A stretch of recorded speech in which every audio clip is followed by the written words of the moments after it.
Listener discretion advised. Free speech! This podcast presents information based on theory and conjecture. Creator's purpose is to suggest some possible explanation, but not necessarily the only ones to the mysteries we will examine. Remember, everything that you hear from this podcast comes from sources on the internet, and remember, if it's on the internet, it should be taken with a grain of salt and judge it by your own discretion.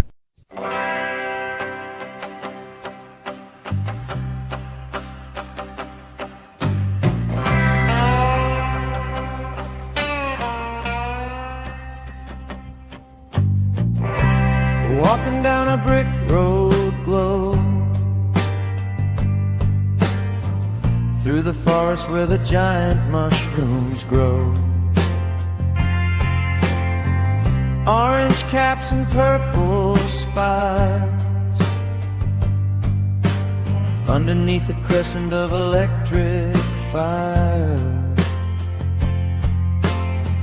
White robes flutter silver vines in a world that bends the edges. You used your perception and you saw that there was something wrong with the world. You did your research. You noticed that the stars and planets were aligned. And you found yourself an open doorway into a studio audience in a small, dark corner of the multiverse. Welcome to the Of Dark Matters podcast, where we discuss topics of conspiracy, the paranormal, the occult, and world news. And now, welcome your hosts, MoJoE the Mad and Dr.Clutch, and our special guest, Wonder Bob.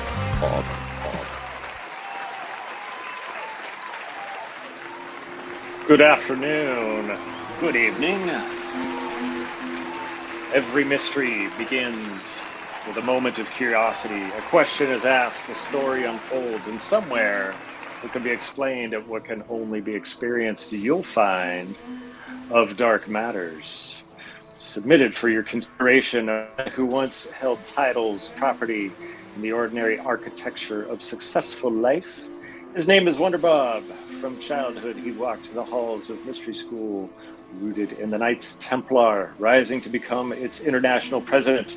He financed his own engineering degree, shaped neighborhoods, and carved a historic district into the streets of Denver to protect what others might have discarded. As a self-appointed ambassador of peace, he crossed oceans, slept in strangers' homes, and even walked to the Soviet Union in the shadow of Brezhnev, always seeking the invisible thread that binds one human soul to another. Then, in the year 2000, the question arrived like a quiet knock in the night. What will it take to become conscious? The universe answered with a single merciless word: everything. And so he surrendered it all: house, career, possessions, until only a backpack remained. He followed the current of synchronicity into the Himalayas, along the ancient pathways of the ascended masters, into the classrooms of Vietnam, and into the rediscovery of the divine feminine across Asia. When he returned, he vanished into the wilderness for 10 years. No running water, no electricity, no signal from the world of men. There, under the indifferent gaze of earth, sky, and stars, the ancient memories rose. He woke. Now he teaches what the silence taught him. Through online classes, private sessions, music, retreats, and expeditions to the Ascended Masters Retreat in Crestone, Colorado. Today, on Of Dark Matters, Wonder Bob steps out of the wilderness and into our circle. The question remains the same. The answer still costs everything. Welcome to the Of Dark Matters podcast. Yes, ladies and gentlemen, welcome to the Of Dark Matters podcast. I am MoJoE the Mad, and we are here with Wonder Bob and Dr. Clutch. Yes. And this is going to be quite the show for you. So as we delve down into the secret mysteries of this world, as we delve deeper into the thoughts of consciousness, plant medicine, you name it, talking with entities, we will bring this all exclusively to you. So for those who are going to be tuning in, or those going to be tuning in later, this is going to be quite the show for you today. So without further ado, why don't we go into a little bit of how was your week?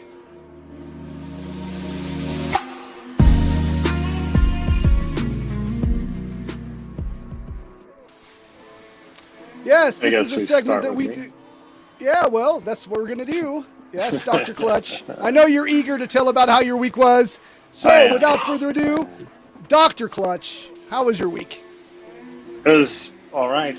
I've been in kind of a tailspin for the last week since last Saturday.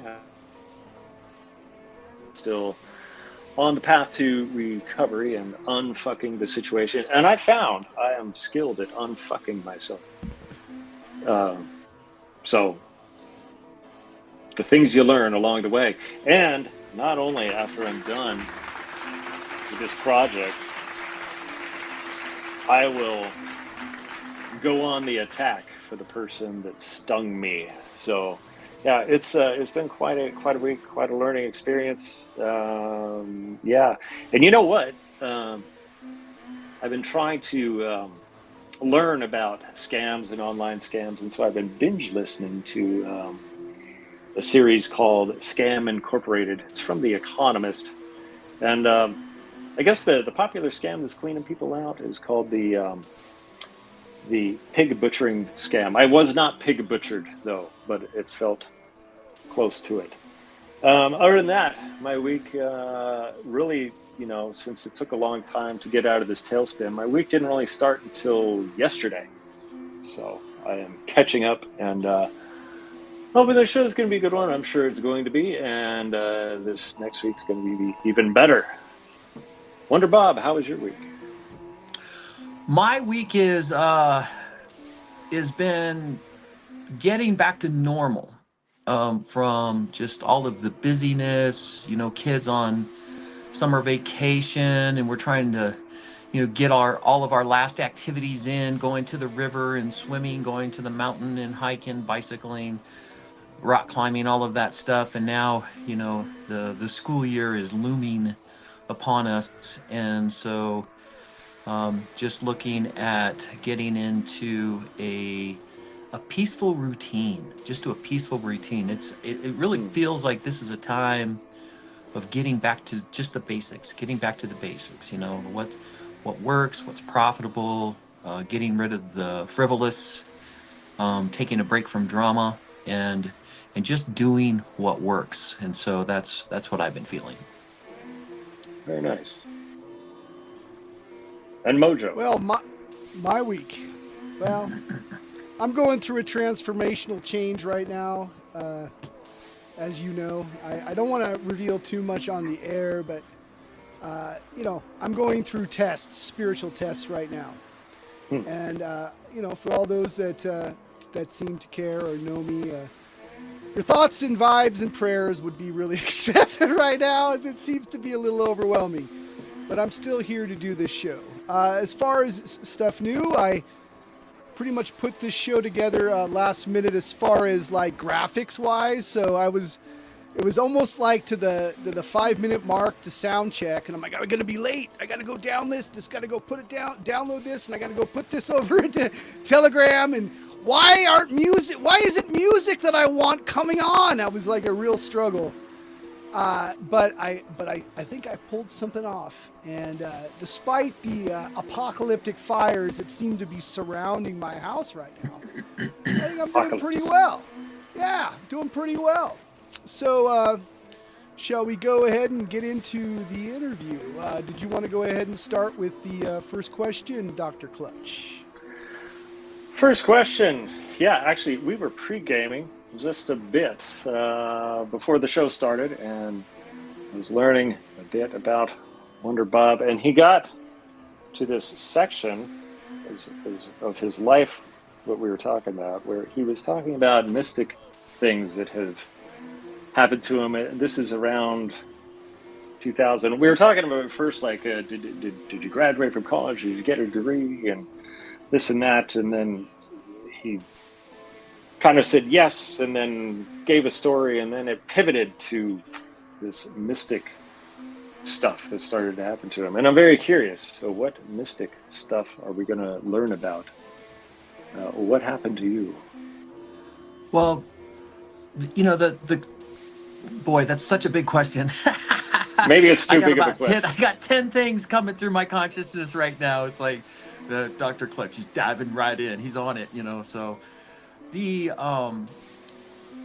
there's several things, you know. One is this word called consciousness, and consciousness literally includes everything. So there is a universal intelligence that expresses itself through every molecule, atom, subatomic particle, planet, moon, sun, star, galaxy, quasar, pulsar, galaxy, universe, and beyond.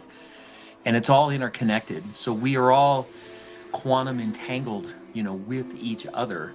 And I tell people, if you want to see God, you know, take a look in the mirror, you know, in the morning. And so the realization and the integration of that concept, when you live it and you're conscious, you know, of how the universe works, and you live it like that, it's very profound.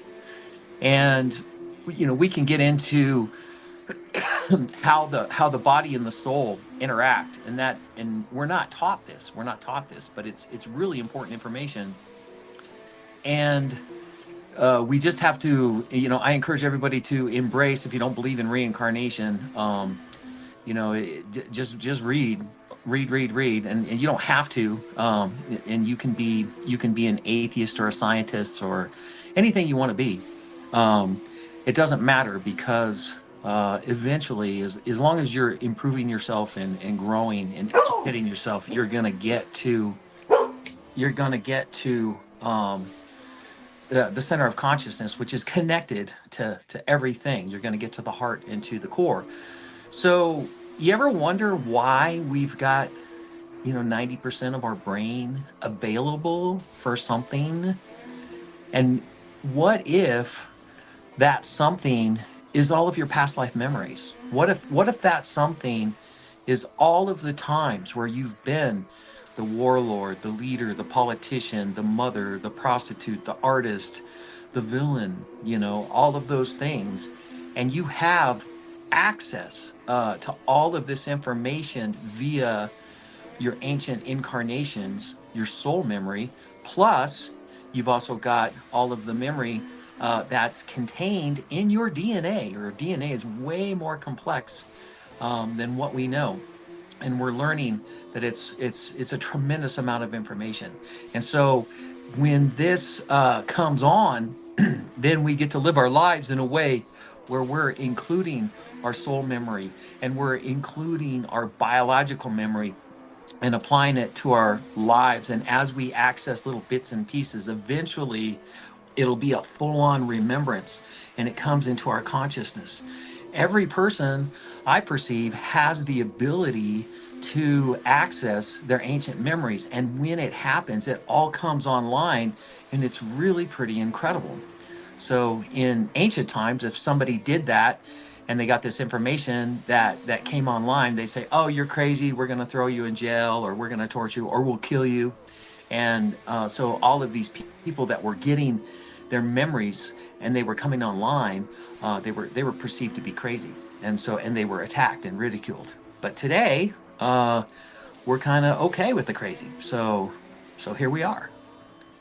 So before you kind of reached this realization, I assume there was a pivot that must have, or a lot of people seem to have like a pivot. There was who they were before, and then they had a realization or awakening, and now they're something else. What in my introduction, I was saying that you walked the halls of mystery school rooted in Knights Templar. Yes. Is that rooted to who you were before, and did that shape you a little bit into who you are now? Are the two kind of separate? Is there a separation?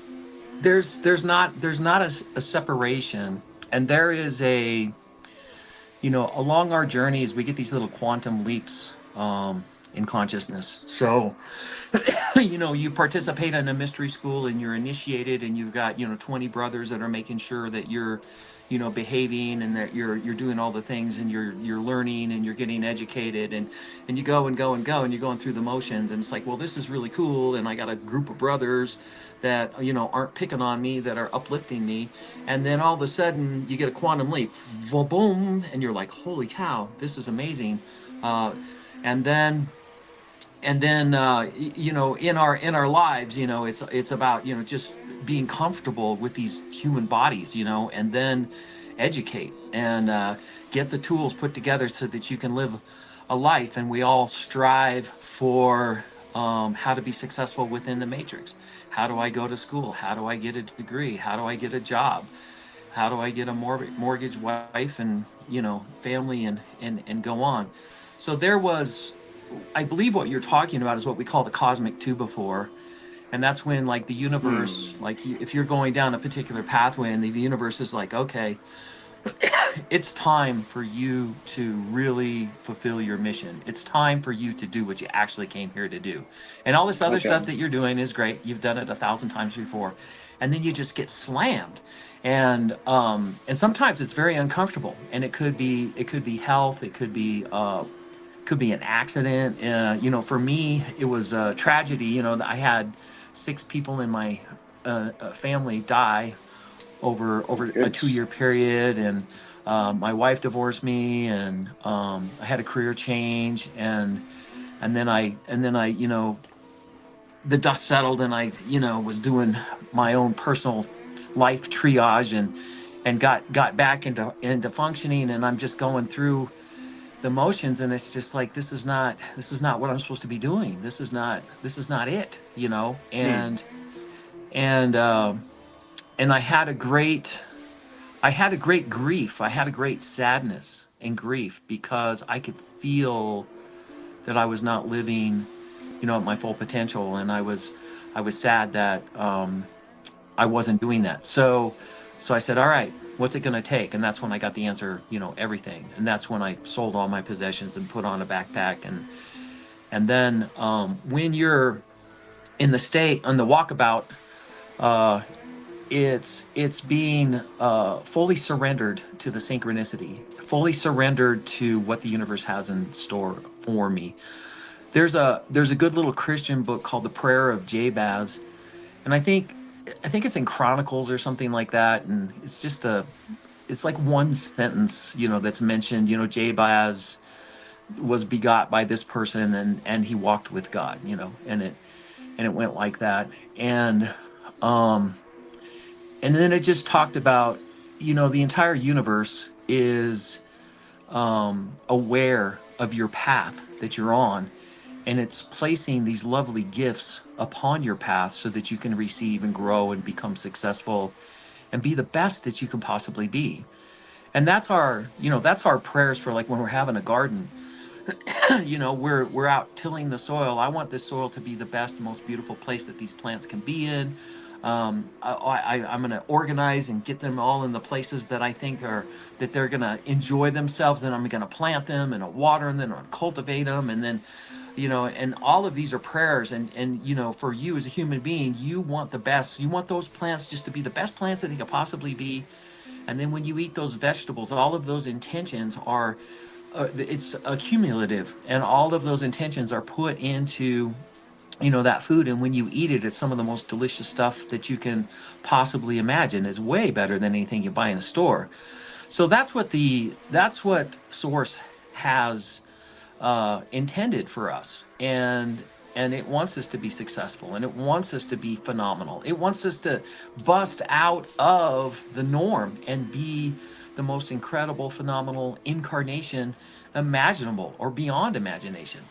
And it's exciting when people are embracing that and walking along the path, receiving the gifts, and expanding and evolving as a result of it. So when you put yourself into that scenario, it's like, I completely surrender. I surrender to the all. I have zero agenda, nothing. My family, they hated me. They're going like, what are you doing? I don't know. Where are you going? Don't have a clue. And they're going like, how long you be away? Couldn't tell you. And they're going like, what are you doing? And it's like, I am surrendering to Source. and source is going to lead me and direct me and guide me to exactly where I want to be, to when I'm supposed to get there, to who I'm supposed to meet, and what gifts I'm supposed to receive.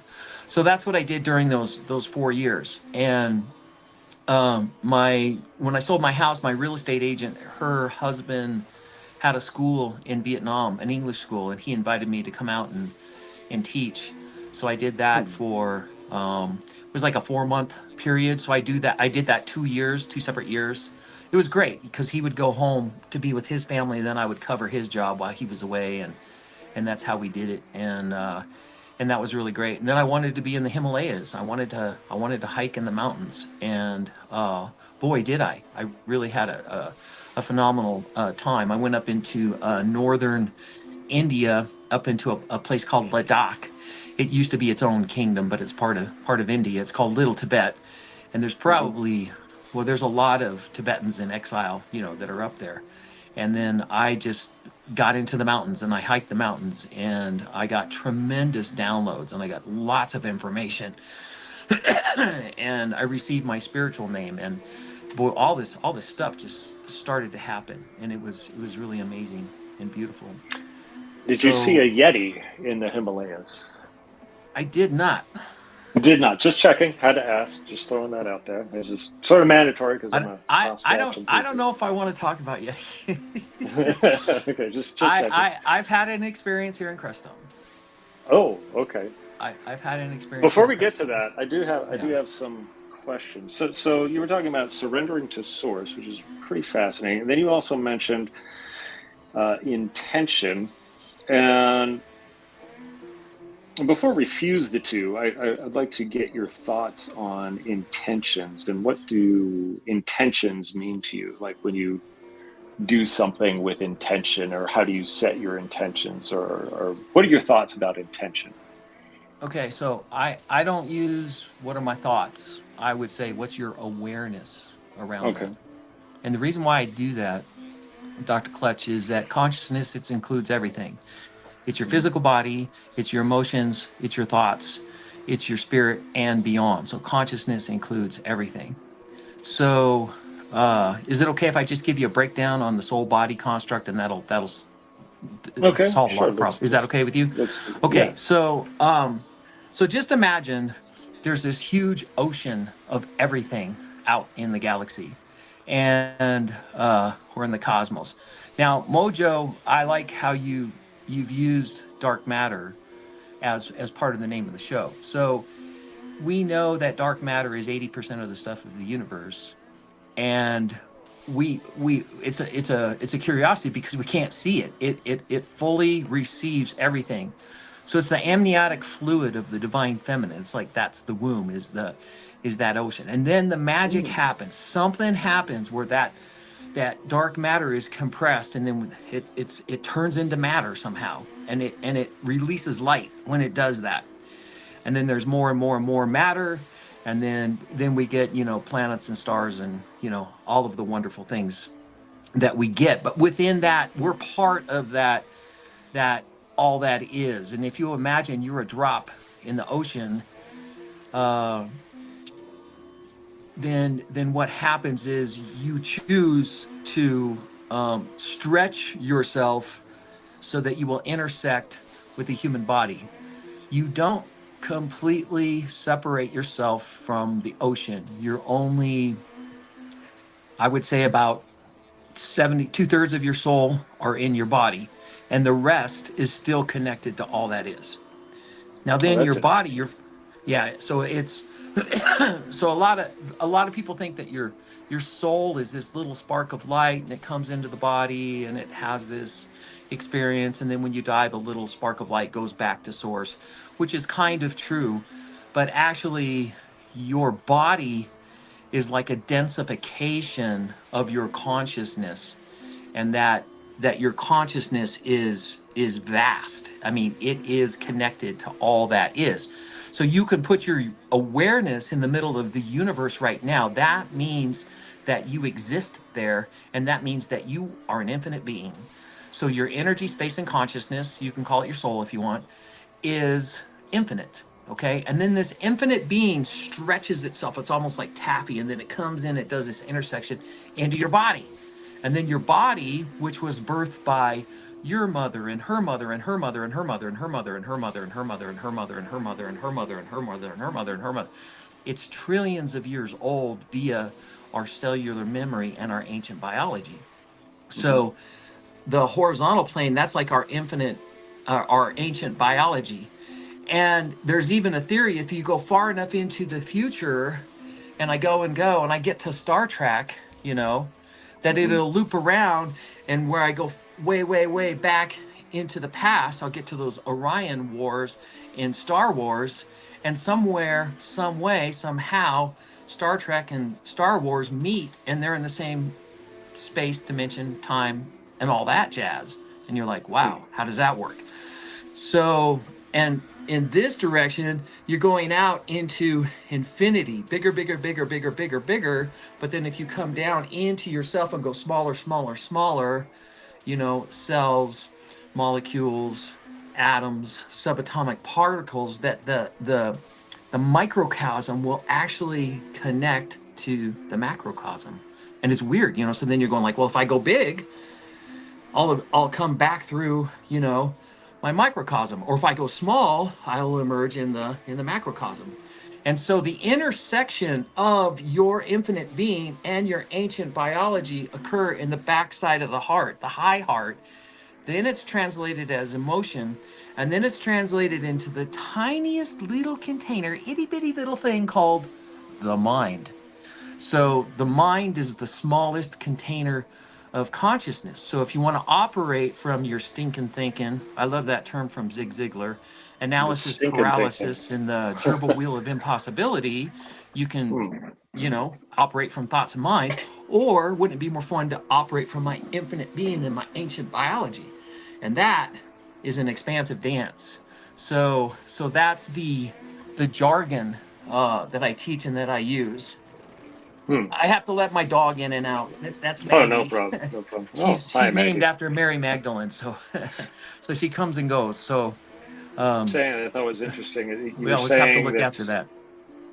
That it's like a third of our soul is connected to the other the everything, the dark matter, what have you. And it's interesting because a lot of people, when they discuss soul, they still talk about it in terms of an individuation, where we are a soul that happens to have a body, for example, where there's a sense of ownership over your own soul. But with your sort of diagram here, I guess, you're saying that we only really have about 2/3 of our soul that's like owned, sort of, and then a third of it is connected to the all that is, or something. And so we're not. So just imagine 2/3 of your soul are intersecting the same space as your body in an auric field. Okay. And the rest is swirling around with infinity. That's interesting. It's a different, yeah. Well, you're the first person that has given me that visual to think about. Yes. I have not heard that. So that's very cool. Yeah. Very so when you say that's given me something to think about, then instead of using the word thinking, we say perceive, you know. Oh, something to. And then we say, instead of saying like I have a thought, then I'd say I have an awareness. I have an awareness. Yeah. And it's tricky. It's difficult. It's really difficult to get out of the hypnotic language that defeats us and prevents us from evolving. And I struggle with it every day. And I was like, dang, I'm still using that old language. And language is important. So we do what we can to use expansive language. Okay, so that was in a response to an earlier question that I've lost track of. This was about intention, was the original. Intention. So what was your awareness of intentions, I guess, would be your preferred question. So there's this guy, his name is George Green. And I don't know if he's around, MoJoE. It'd be cool if you interviewed him. He's a UFO contactee, and he was given all of this really wonderful information.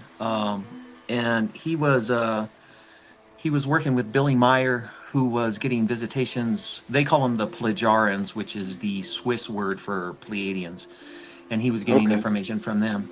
And so I adopted what I learned from him. I don't know if this was his. I think he did 3 little books. They're really wonderful little books, and this information came from one of those books. So there's 4 spiritual laws. There's intention, attraction, allowance, and balance. Okay. So the first thing is to set an intention, and an intention is best done with a vision. So, you know, MoJoE's imagining clear skies, no fires, you know, beautiful nature, harmonious neighborhood, and his house isn't going to burn down. So he'll hold a vision and intention of that, and then remember that time is an illusion. There is no separation of time.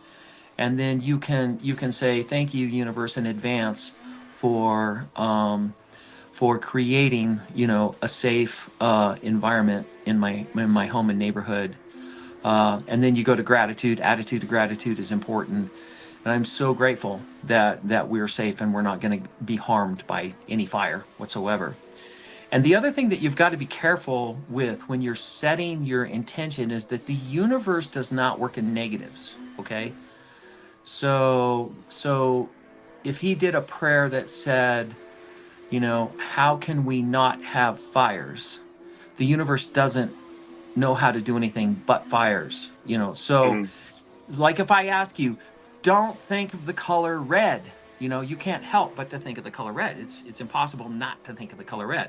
Your consciousness operates on just pure existence, what is. No positive and negative, no good or bad or right or wrong or future or past. It's all in the present moment.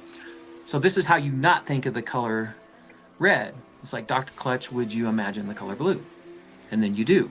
So notice I didn't say, you know, would you be willing, universe, to put the fires out or to not have fires?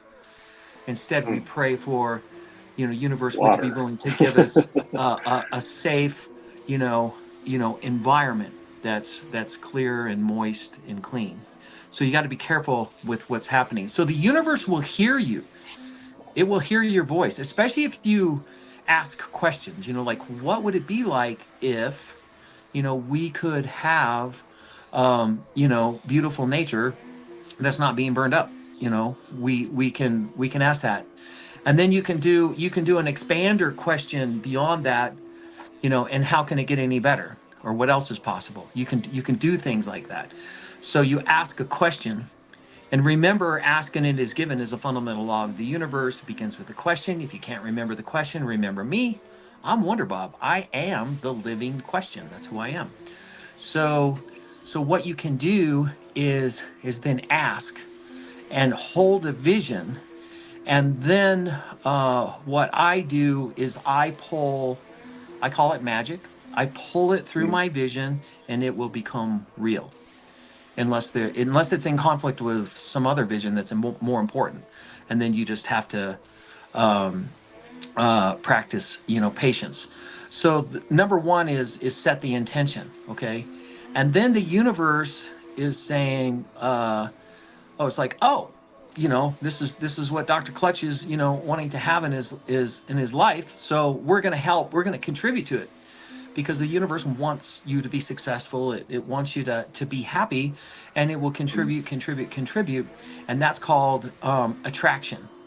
And so if you set the intention, and one of the things is, like, if you want to be, let's say, a golf pro, let's say you want to be a professional golfer, the best thing that you can do is declare yourself, I am a professional golfer, and what would it be like if I was able to compete in these tournaments all around the planet?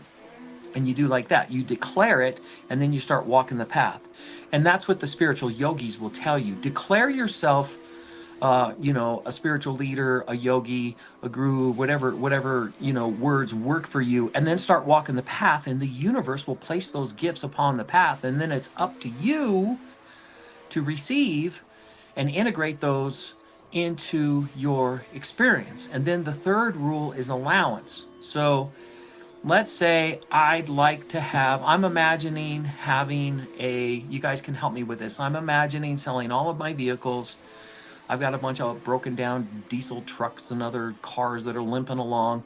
And I would like to Okay. sell all of those and get, just a nice van that I can put my kids in and take them to soccer practice and go around and do activities and camp out of and do all that stuff. That's what I would like. Now, a lot of people will say, okay, if you're trying to do that, or if you're seeking to do that, we shouldn't use the word try. That means not doing.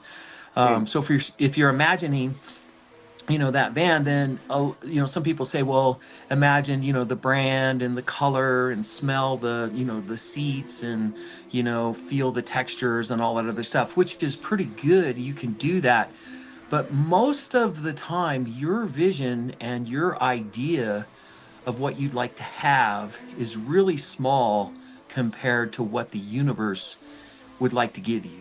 In other words, the universe's conceptualization of a phenomenal vehicle for you is way bigger than anything you can possibly imagine.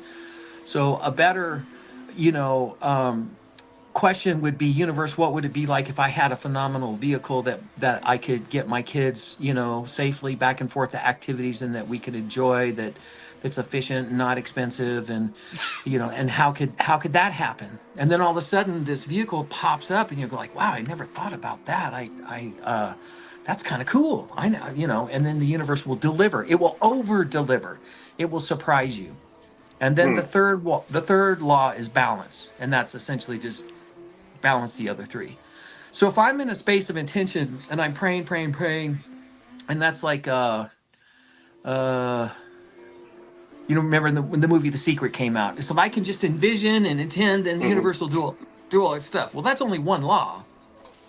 And then the second law is to practice the attraction part, and be open to that.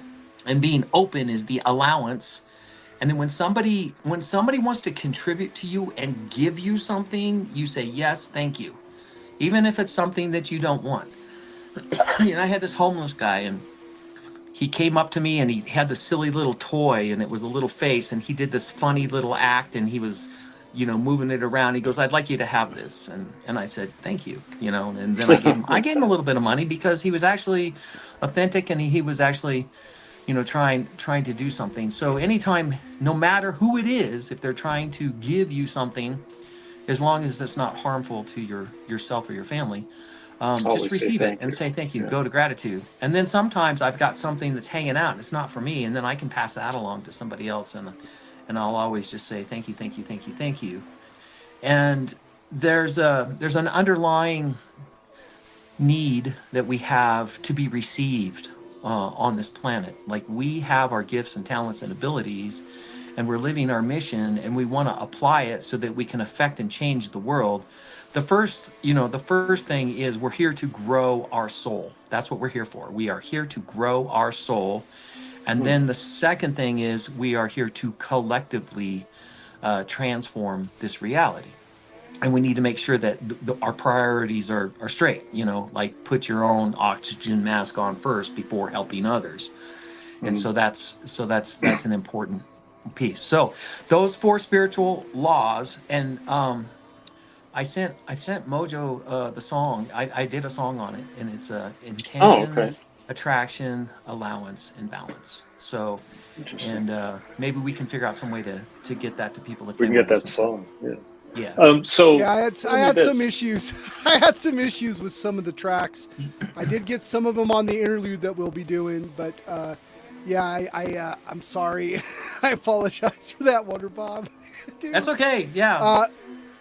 I just wanted to ask you a question really quick. I'll bring us all up here. So, I literally had an awakening at the age of 39. I didn't sleep from the age of 7 to the age of 39. And I didn't stop having paranormal experiences. I think I was kind of halfway in. The minute I had I got a sleep apnea machine, and within an hour, I figured out that from my doctor that I was waking up 145 times in 1 hour. So technically shouldn't be here. And Whoa. Wow. and when I got my awakening, right, there were certain things that came to me, right? One of them was that my soul is connected to many different entities throughout the planes, right? It like just kind of extends, almost like how people would describe like the silver cord when you go astral. Yeah. It seems to be connected to multiple elemental beings, multiple divine beings, maybe different forms of my consciousness that is extended into, say, the multiverse. The other one was, from the minute that I woke up, I almost had to be reborn, because prior to that, my emotions were very limited. I was depressed a lot of the time. I had compounded depression, and of course from not sleeping, and emotional issues. But I had to like almost like start over from who that person was that died from that awakening, and who was that was before. I literally couldn't learn how to play. I had to relearn how to play guitar.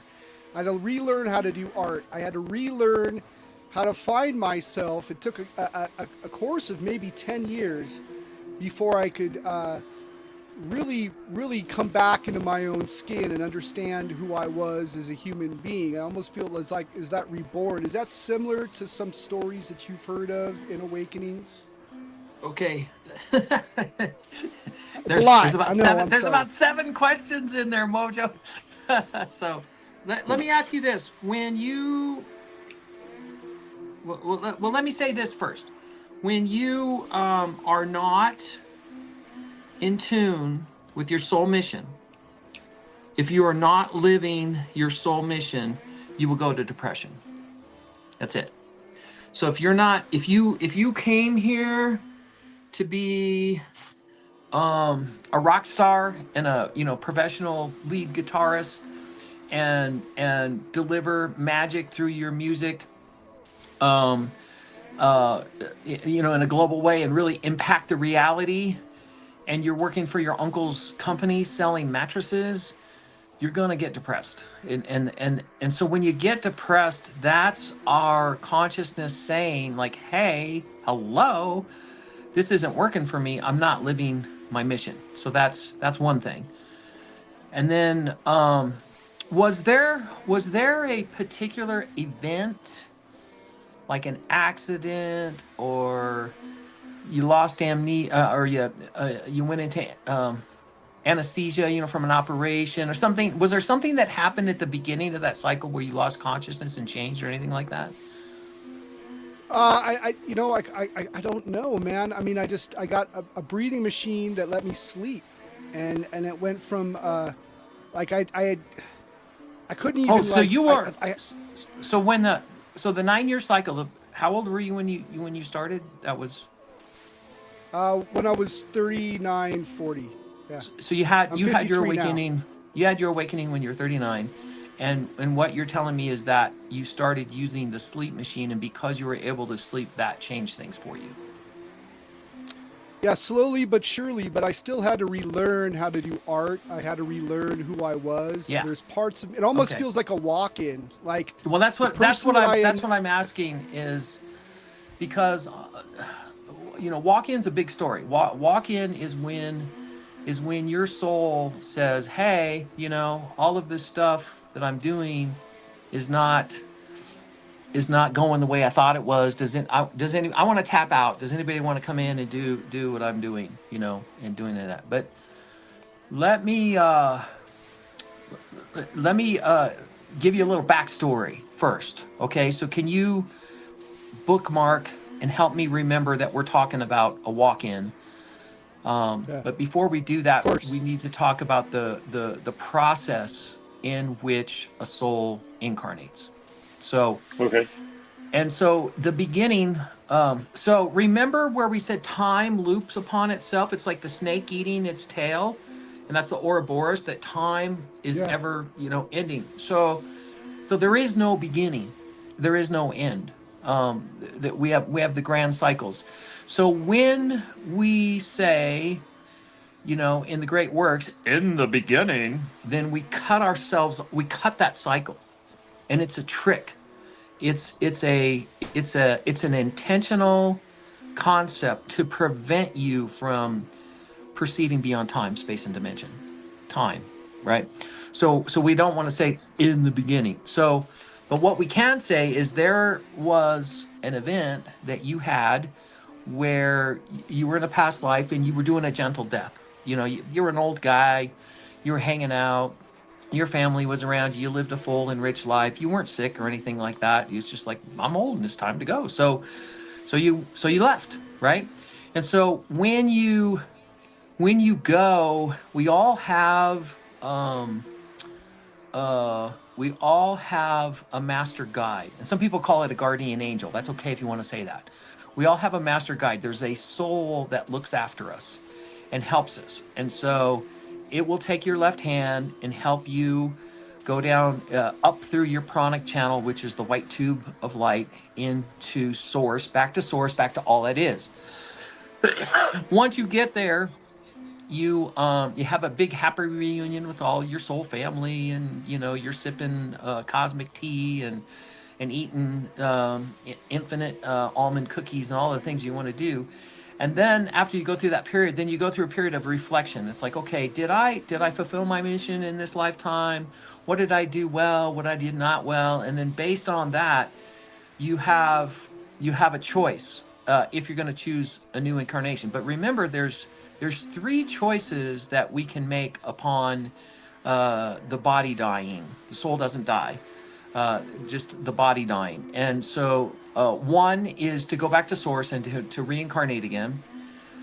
2 is like if you've ever been to like a football game or sporting event where you had so much fun and then the game was over, but you just wanted to sit there in the bleachers and just feel the energy of you know all of the people and the stuff, and you just want to hang out. Or maybe you're with a friend and you're just going like, this is just such a great opportunity to talk. Let's continue the conversation and let's just hang out.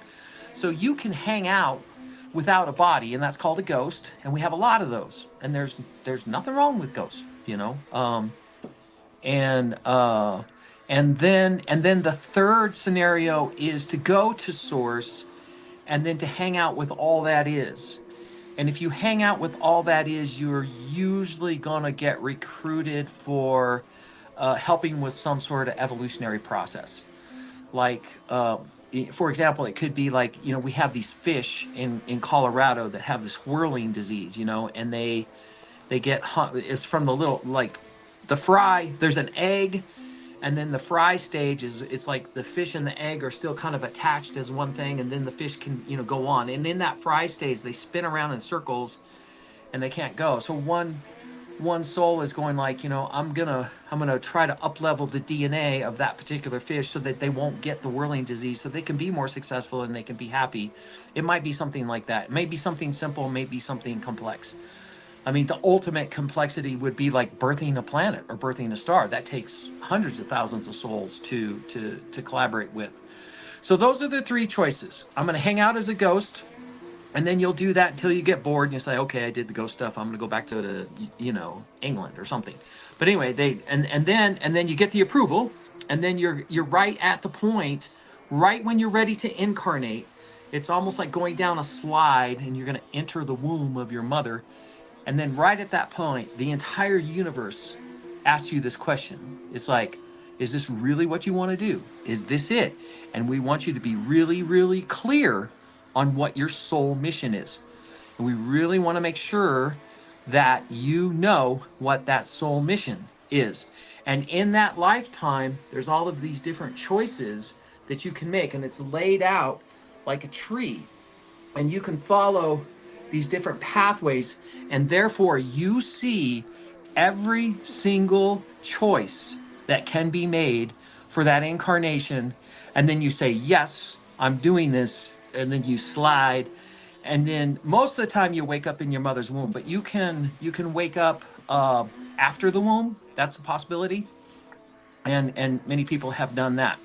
So that's the process of incarnation. So then you're incarnating, and you're having a good time, and then all of a sudden it's like, whoa, this is not like what I imagined. You know, and you're given exit strategies many times. Like, if you ever, like, you're driving, down the road and you have a near miss, where this truck almost kills you or you almost fall off a cliff or those types of things. That's an exit scenario. And that's where the universe is saying, hey, look, if you want to go, this is where you can do it. And then you go, no, I'm good. I'm going to continue on. But then if you do want to do it, then you actually do hit the tree, or you do get mangled by the truck, or you do fall off the cliff. And then what happens is there's three kinds of walk-ins. So one is where the soul just leaves. And then all of a sudden the body wakes up and it has got amnesia because there's a new soul. There's a whole new soul that's in the body, and it doesn't have the earthly experience of that particular lifetime, and it's got amnesia. And so it takes time for the body to train the soul so that it can function in a healthy way, so that it can, get back to normalcy. And then the second thing is called a transitional walk-in. So here's your soul, and it's like, okay, I'm going to tap out. It's like, great. I hit the tree, I lose consciousness, and then another soul comes in. And so now we're working together. It's like a training program. Those are the different kinds of walk-ins. So yes, you didn't have a walk-in. You had a soul agreement where your soul is really expansive, and it was having a tough time being in the body. It was having a tough time being human, and it didn't want to. It's like, I'll be human, but I can only be this much human. I can't be this much human. I'm going to be this much human, and so I'm going to hang out for a while. And so when we go to sleep, we leave the body, and we go back to source. And so it's not that our body needs rest. It's that our soul needs to take a break, because this is a real difficult place. You're taking the entire universe space and you're cramming it into this, 200-pound biological thing. And it's really tiny compared to the infinite universe. And it has a tough time being in the body. And that's one thing, that we need to be aware of with like infants and children. It's like they're having a tough time. It's like, gosh, I'm confined, I'm squished, and I'm hanging out in this body, and I'm trying to make it work, but dang, And if you would just, as adults, if we would acknowledge that with our children, and then, then we know that's what the struggle is. We know that they're having that struggle, and then we can help them. But if we don't know what's going on, we can't help them, right? So that's the thing that was going on with you, is you were taking off, you were going out, and so your sleep cycle was way off. And then something happened when you were 39 where you said, you know what? I need to be happy in my body. It's time for me to be happy in my body. And then this thing got adjusted to this, so that soul body. So there was a happy integration. And then it's like, okay, now we have the channel, the vessel, the circuit board is all complete and connected, and we can start giving, all of the software downloads, like in the Matrix, where you get the download of the Brazilian Jiu-Jitsu, and it probably started to come to you pretty fast. And so you got to remember, MoJoE, you've been here. 52 How long have you been here? I'm asking your body. I'm asking your body right now. So hang on. So 100,000. Okay. Not 200. Okay, 100. Okay, you've been here 120,000 years, incarnating on this planet. You've been incarnating for 120,000 years. So that means that you've been all of those things. You've been the farmer, the logger, the merry men in the forest. You've been the evil sheriff. You've been Maid Marian. You've been the dragon. You've done all the stuff. And so you have access to that memory. So but you can't get to it if you don't have a clear channel, or if you don't have an integrated system that you can actually access it. And that's what was going on. So you had a wonderful experience where you were starting to retrieve your memories. And yeah, it feels like new experiences, but they're also old experiences. But they're old experiences coming through, and then it's up to you to integrate them in the new world. And it's fun that way. And you know, learning is fun because I don't mean it's to remembering. Give me 1 second here. I gotta get us to take a break really quick, okay? For all those that are listening in, this is the end of the first hour of Dark Matters podcast. We're going to take a short break. For those who are listening in, we're going to have some animated art that has been done not only by Wonder Bob himself, but some of his music. And I'm going to go check out the status of what's in flames around my neighborhood. So we will return here in about an 8-minute break. So everybody stay tuned. Here we go. We'll be right back after this short break.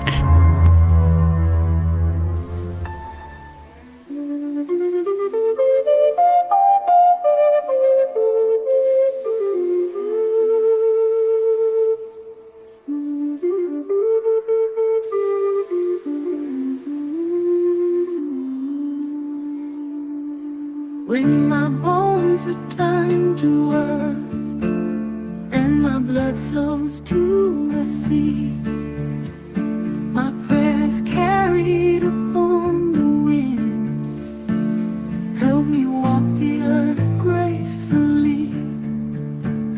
Hey, thank you.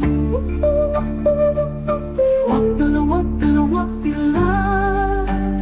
Hey, thank you. Walk below, hey. Sunrise in the morning skies, moonlight while I sleep, stars above and ground below, in their arms I keep.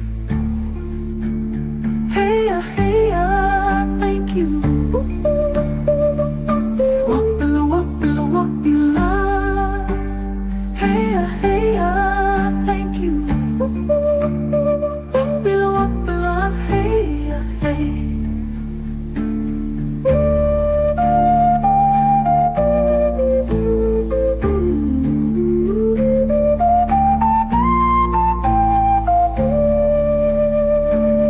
Grateful for the paths we tread, every breath we take, hearts that beat as one within,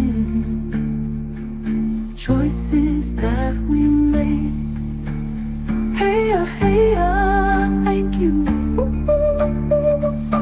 Walk below, walk below, walk below. Hey, thank you.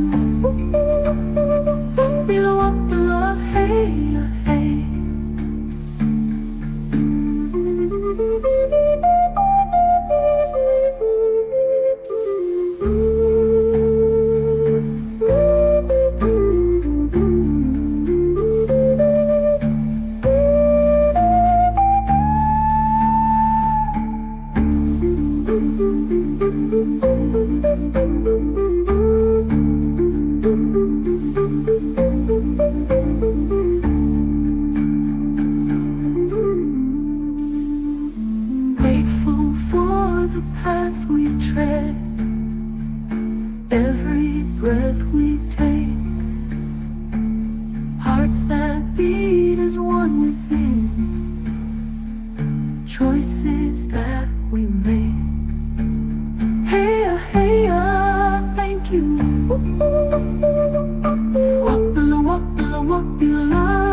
does my heart not sing?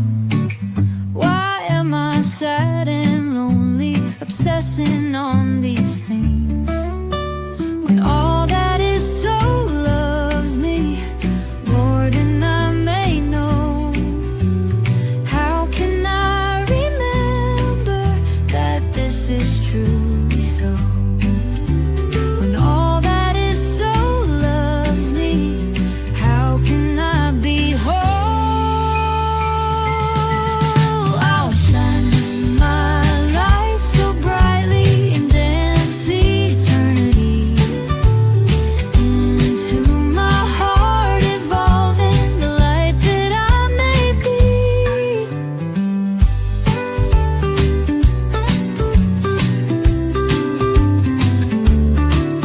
I'll flow my love before me, blessing all the world, and open to receiving its gifts 1,000-fold. And all that is so loves me more than I may know. How can I remember that this is truly so, when all that is so loves me? How can I be whole? I'll shine my light so brightly and dance eternity into my heart, evolving the light that I may be. I'll flow my love before me, blessing all the world, and open to receiving its gifts 1,000-fold. When all that is so loves me more than I may know. How can I remember that this is truly so, when all that is so loves me? How can I be whole?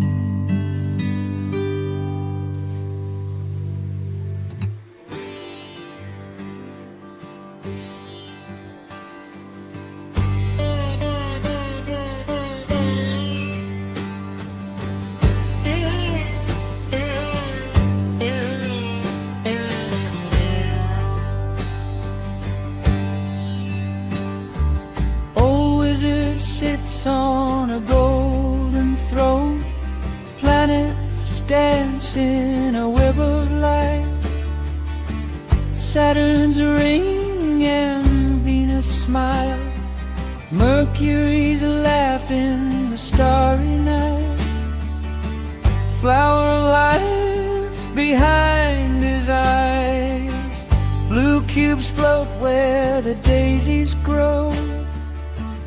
He's been waiting since the dawn. Now back to our scheduled program.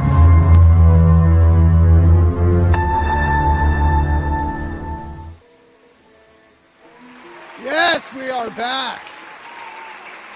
We're back. We are back with Wonder Bob today. Yeah. So, so Dr. Clutch, there's a good possibility that it might go to a level 3 fire. You know. yeah. It might be. So, my wife is making a go bag right now. He's down, ladies and gentlemen. He's down, ladies and gentlemen. But at least we can give Wonder Bob, for now, our studio audience.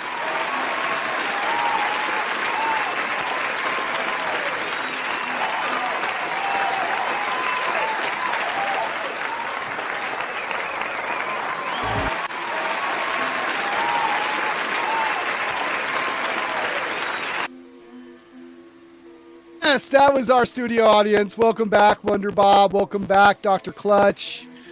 So, you were talking about, like, little description of what was going on with me, with my not sleeping. Although I'll tell you, throughout that time not sleeping, I continued to have very strange paranormal experiences. And then when I got good sleep, they didn't end. Okay, so they continued. And that's when I started, when we were on Coley's show, I talked about how time slows down for me now when I'm around, beings that seem to be hidden, right? Or like spirits or ghosts. And you had mentioned that you thought I might have been some sort of a Time Lord. Remember that? Oh yeah, I And, remember that. Yeah. Yeah, so I wanted to also share with you that I during that time I had a vision of what the creator was. There's another possibility, and sometimes when the soul is going through the cycles of incarnation, it's like, yeah, I incarnated in a body, I did the life, I did it again and again and again and again and again. Kind of getting bored of this, I want to do something different. So sometimes the soul will split and it will incarnate into two different bodies simultaneously. It's a split, and that other lifetime it might be on this planet, might be off planet, or in another dimension, and sometimes that happens. And so in this lifetime, a lot of people will be getting like, they're like, I feel like somebody's trying to kill me. I feel like I'm dying. I feel like I'm sick and all that other stuff. And what's happening is the split part is actually having that experience in the other lifetime. And then when that body dies, then there's a reintegration here. And so you're more present here. And that's also a possibility. But what I want you to know is our lifetimes are not sequential. They're not timely at all. So Yeah.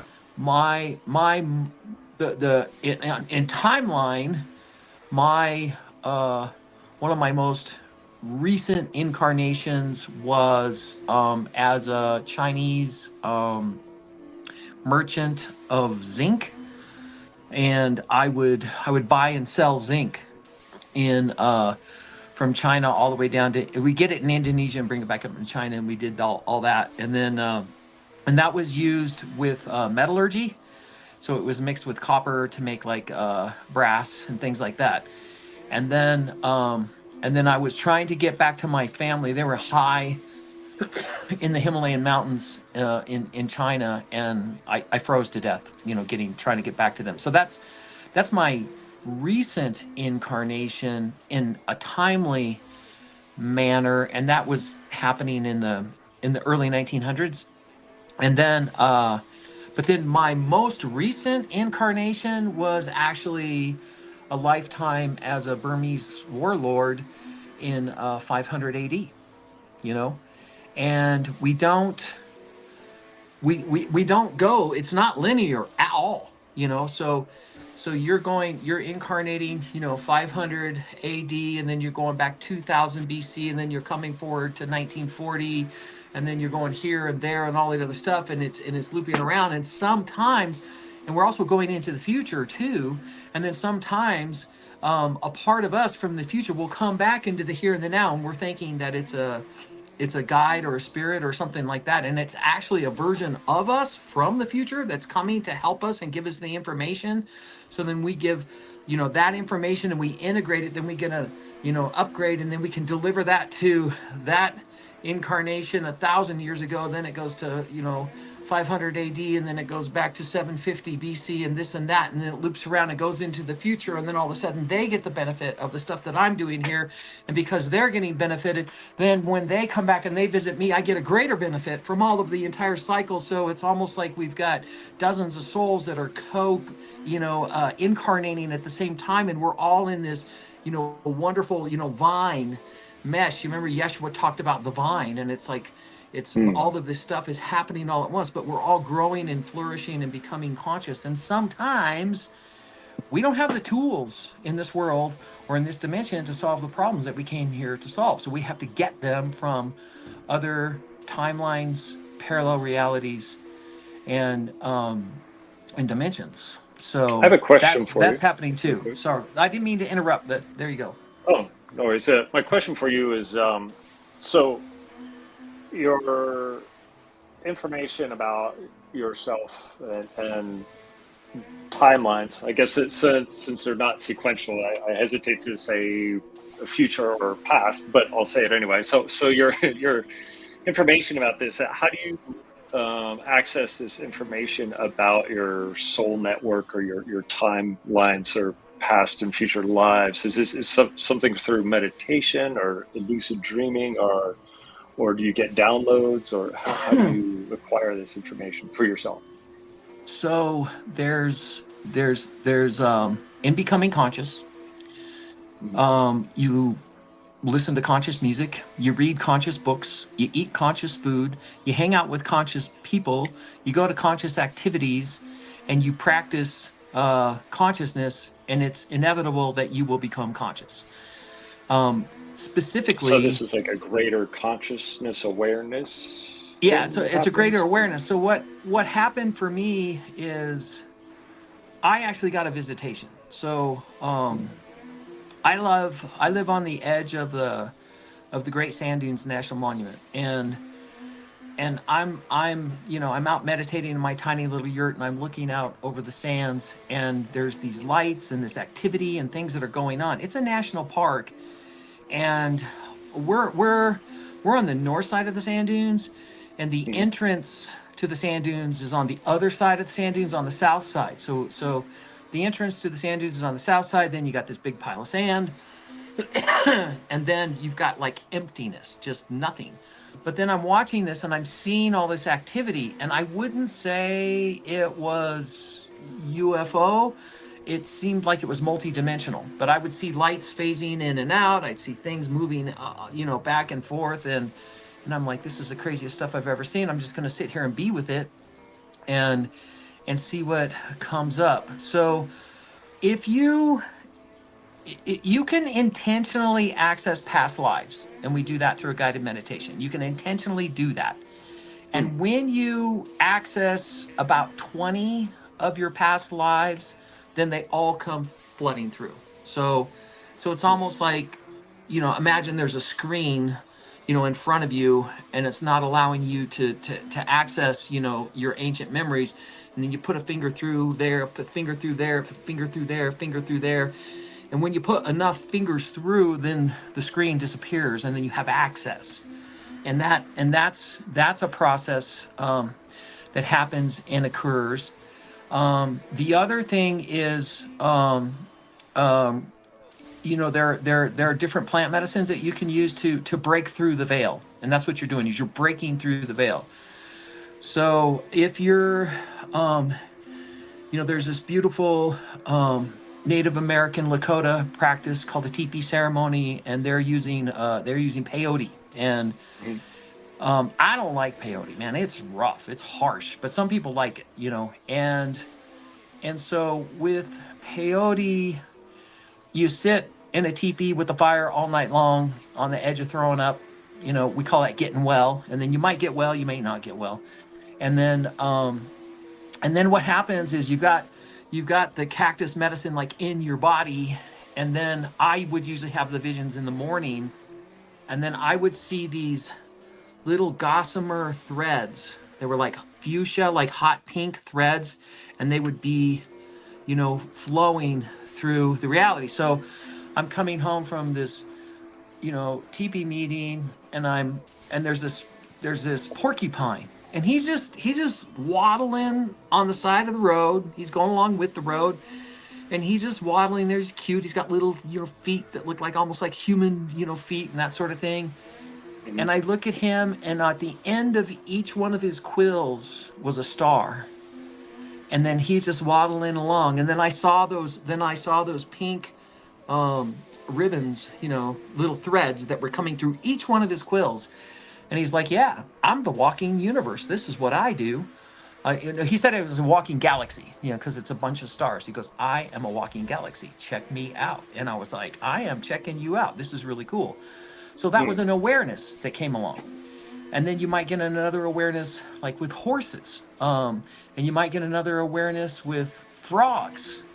And it just goes on and on. So So that was one experience, and then I was super opposed to any plant medicines whatsoever. I said, no, that's like a drug. We're not going to do that. It's going to mess things up and all that. So I had a spiritual grandmother that invited me out to Los Angeles, and it was in 2012, and there was a shamanista that came up, and she was offering a shamanic journey. And it's like, I'm out. I'm not doing this.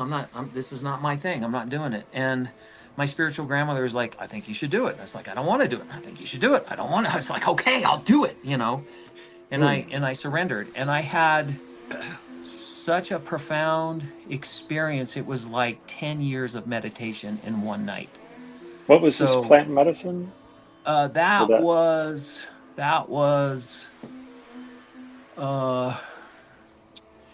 kind of exotic. It was snake root is what it was called. And 10 years in one meditation. Yeah, it was incredible. And have you ever seen the Sufi heart with the wings? You ever seen that? Look, I got it right here. Sure. It's my placemats. Look at that. Oh, okay.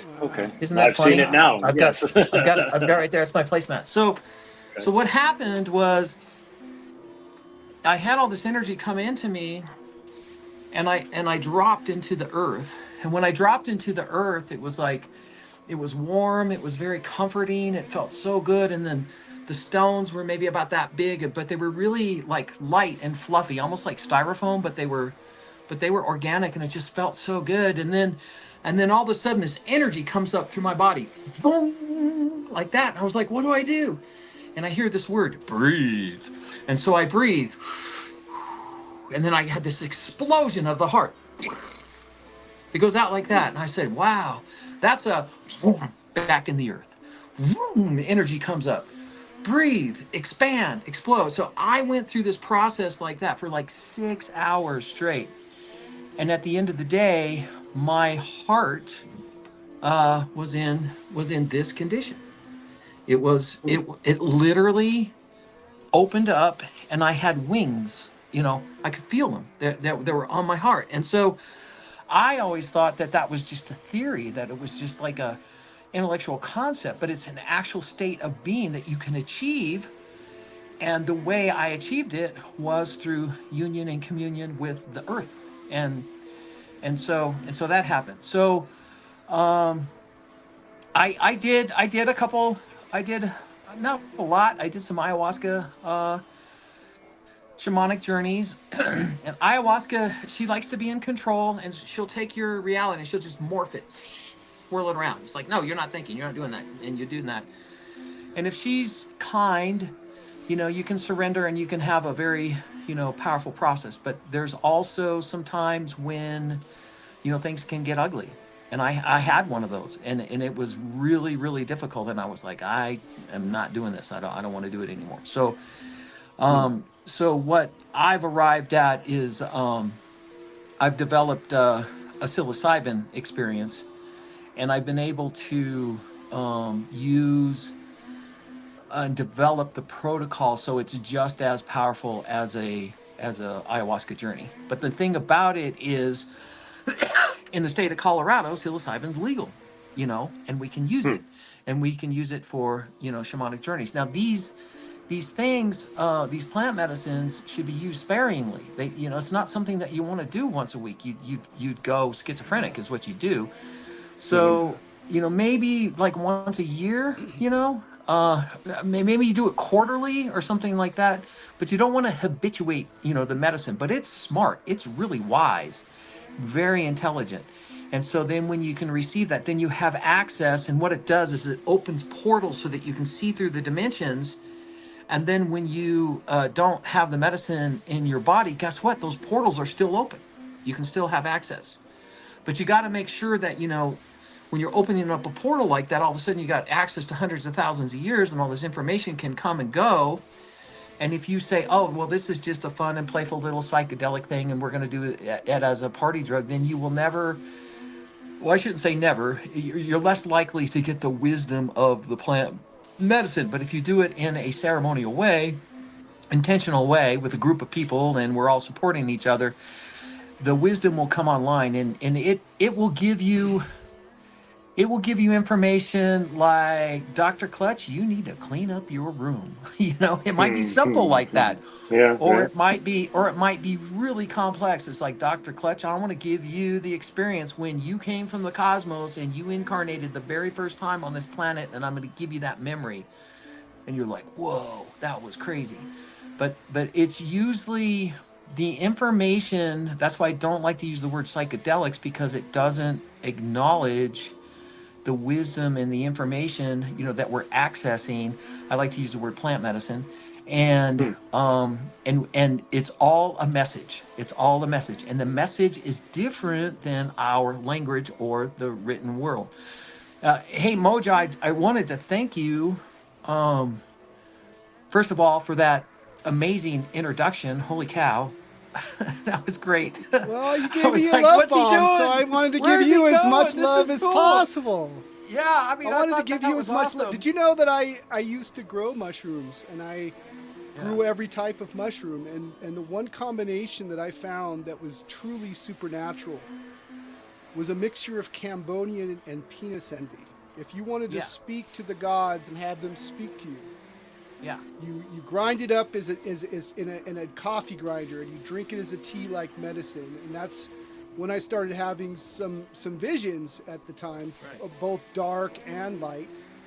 But those two, that combination, and I've tried some that like the golden teachers that take you from within, and I've tried the mazepam, which were very meditative, and I've had the I forget what they were called. They basically had no. They just were the trip, but no vibe. Like, there was a few of those like that too. Yeah. Sometimes it's like that.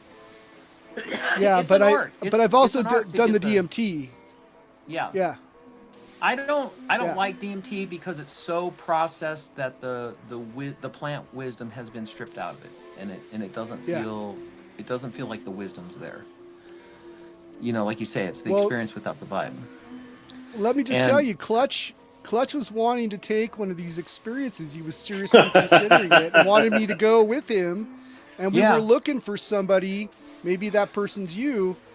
Yeah, you guys should come up and to visit. have this experience. Yeah. Yeah, well, I mean, what say you, Clutch? Do you want to go have his experience? I mean, let me think on it. I got to. Well, here's something else. Here's something else to consider. So, remember, Moses goes up onto Mount Horeb, and he needs to. The Metatron has called him there. The Metatron is the I am that I am, Yahweh, Yeshur, Yahweh. And I guess I'd like to clarify something before we go on. I use the word God sometimes because that's the word that people relate things to, and if you want to use the word God, that's great, but you don't have to. I prefer to use the word source, but just imagine source, all that is, the spirit in all things, loves you unconditionally, and it's placing all these beautiful gifts upon your path, and it's giving you all this stuff, and it's rooting for you. It's your cheerleader, and it's like, come on, Dr. Clutch, you're going to be awesome and amazing, and we're going to send some people to you, and we're going to do everything that we can to allow you to have the most beautiful, amazing experience in this incarnation possible. And if we raise your vibration high enough, you're going to bust out of your GMO human state and go to light and be that ancient Lemurian illuminated person, the Christed person that we're destined to be. And so the Romans got a hold of that, and they substituted that for the big white daddy in the sky that's going to punish you if you don't obey, and that's capital God. So just remember, every word that's capitalized in the Bible is a substitution for another word. So, and I didn't want to get, I can get biblical if you want to, but I don't think we need to do it, but just know that. We have a question. Hold on. We have a question in our chat. I wanted to make sure that I answered somebody in our chat. Dank Schroeder asks, what does a psilocybin mushroom protocol look like? So it's a shamanic journey, and we do, I've been trained up by Peruvian shamans, and so I keep it simple. I keep it very simple. So It's essentially, we have a prepared room, and each person has their little we call it hochika, but it's a cot. It's a place where you can sit up or lay down, and it's your own little space. And then we smudge and we have candles, and sometimes we can do it around the fire actually. And then we play some I play some shamanic drumming music, some nice little music. And then what happens is we take the psilocybin, and then the process is internal then at that point. So we shut up and we're all quiet, and then you have your own internal process. And then when you kind of come out of it a little bit more, see, we all come together for a reason, and we're all working collectively, for the greater good. So there's a reason, like if there's 4 people or 12 people coming together, we all have a purpose and meaning for being there, and then we get to gently talk about that sort of thing. And then there's other things that happen. It's like maybe you have to go outside and connect to the stars. Maybe you have to get you to a big tree to receive the wisdom for the tree. I have a dance plaza, sacred dance plaza that's here, and that's based on the Native American ghost dance, Sufi dancing, and this other movement out of Bulgaria called panurhythmy. So, and it's got 4 gateways. It's 33 feet in diameter. It's really amazing. It's where the magic comes off the mountain and goes right there. And so sometimes we go out there, and usually the experience is anywhere from 4 to 6 hours. And then we go to bed, and then we wake up in the morning, and then we talk about, what we learned and what was good and what was all that. But as part in the beginning, we set intentions. So we set personal intention, group intention, and then intention for the globe. And that's what we do. And we're seeking guidance and wisdom, and we usually get it. And it's pretty good. And it's so what I was going to say, when Moses went up onto the mountain, he was first faced with the burning bush. That was the acacia plant, and that has a spirit molecule in it. So he's breathing in, that smoke from all that. And I think what that does is that opens up our consciousness so that we can have a multi-dimensional conversation with the higher evolved beings. And that particular higher evolved being that he talked to was the Metatron, who's an angel incarnated as Enoch, and they're 13th dimensional beings. And so he got all the information, and then he was instructed to take a stone from the right side of that sacred place and a stone from the left side of the sacred place. And by the way, Moses, we're going to activate you so that you're going to take on your light body, and your whole purpose is to take these stones from this sacred place where we can activate your light body, and you're going to take that down to the people. You're going to put them into the box, and you have an angel on the right, which is white, masculine, and angel on the left, which is black, feminine. You're going to balance out the energy, clear the field. You're going to sit on the box. That's why the box has the mercy seat. Hello? And you're going to sit on that box, and whoever sits on that back will take on their light body just like I activated you. That's what you're going to do. Moses and Aaron going, this is so cool. This is so amazing. I can't wait for that. And they're dragging these stones down. And they're 6 hands by 6 hands by 8 hands. They're big honking chunks of stone. And they drag them down. And they look out over the Israeli people.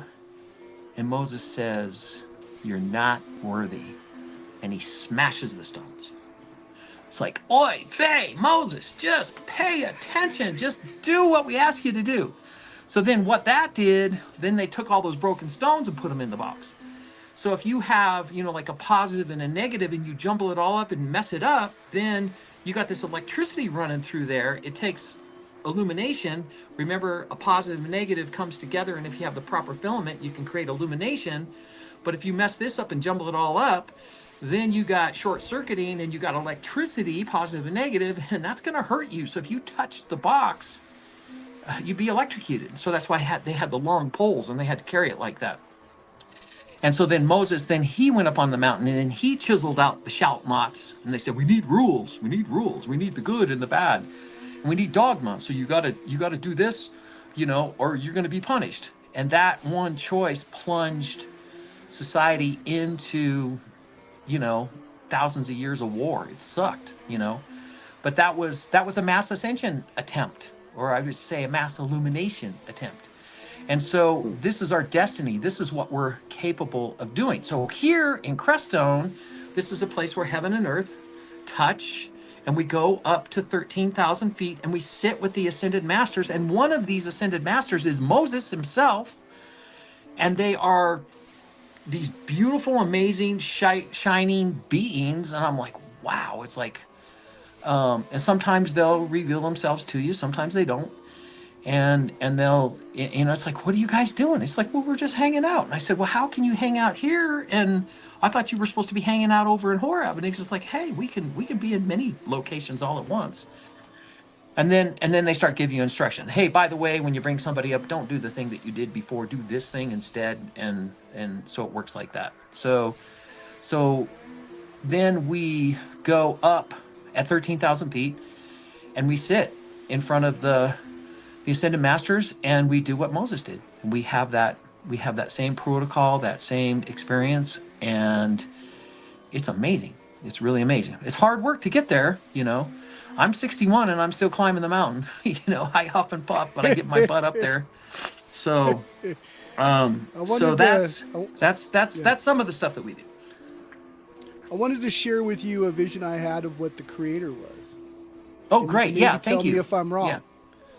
Okay, there is no wrong. When I was on Kali's show, I told you of visions I had of, like, on 2016, before the turmoil, as I was waking up, I started having a series of visions of a great battle that was going to happen, as above, so below. Angels and some unseen darkness were going to converge. In that process, it showed me that the Creator and the adversary were not a separation, but one thing, right? Was that vision wrong, or what am I being shown when it's showing me like this sort of a conscious yin yang? Yes. So if we're going to get biblical, we could say the first sentence of the Bible was, in the beginning, God, God created the heavens and the earth, da, da, da. In the beginning, God. In other words, in the beginning, there was just consciousness, right? And then in the first sentence, I think of the book of Matthew, it's like, in the beginning was the Word was God, the Word was with God, and then the Word became flesh. In other words, in the beginning was frequency, sound, vibration, and that was consciousness. And consciousness was sound, and it literally sung and spoke itself into existence, and we became physical matter. So there has been a blowout in our solar system, and that's what we're recovering from. And about timing's kind of hard, when you're looking into the ancient mythos, but it's a lot of it's around the Younger Dryas era, but somewhere back maybe 165,000 years or something like that, there were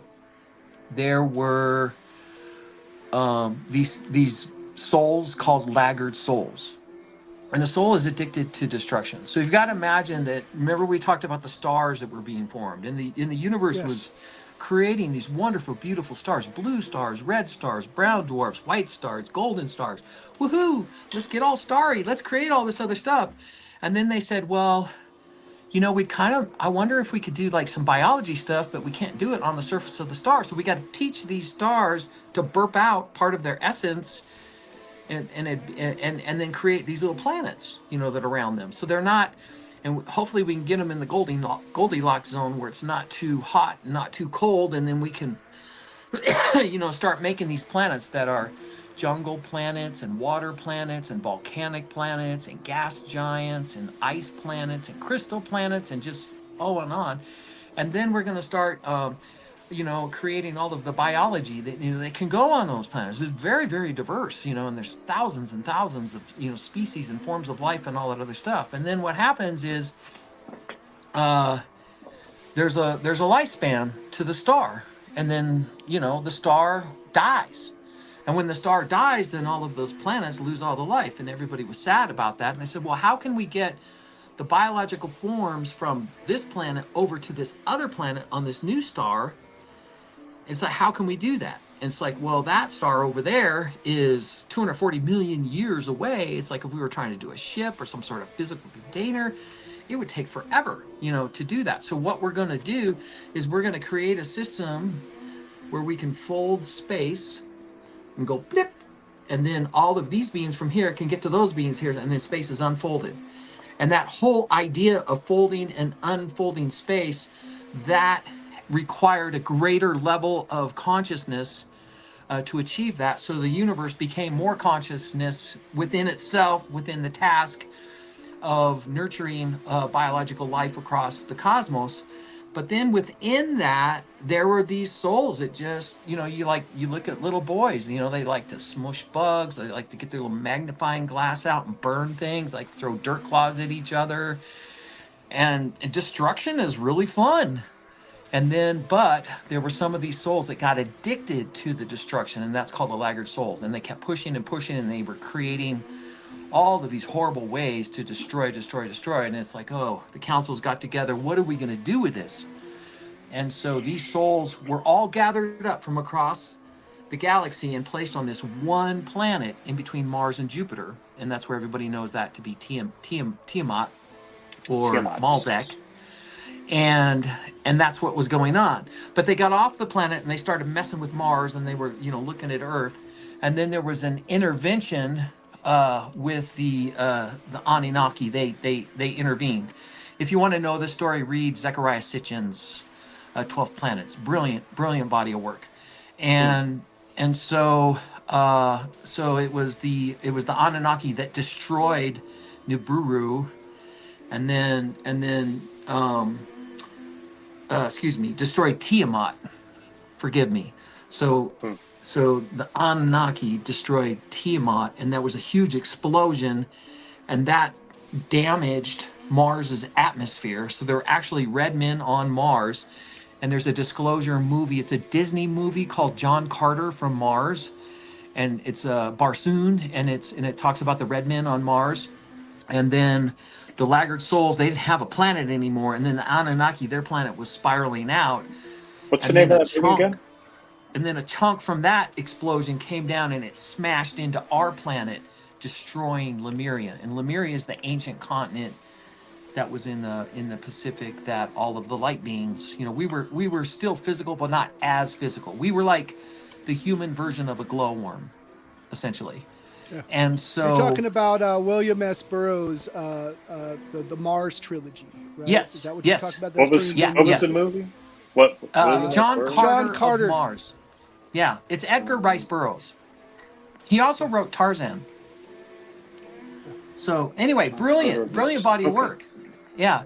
And so then what happened is all of these souls had to come to Earth. They couldn't go out. They had to come closer to the planet. And so they did. And so the laggard souls were placed in Atlantis. And so you got to look, this asteroid was huge that hit the planet, and it collapsed one side. And that's the Pacific Ocean. So the Pacific Ocean is huge. It's like a wound. It's like a big meteor crater. And then on the other side of the planet, it opened up, and that's where Atlantis birthed out. And then these laggard souls were able to be put there. And that's why there's concentric rings, like land, water, land, water. So it was like a prison. So the dangerous ones were in the middle.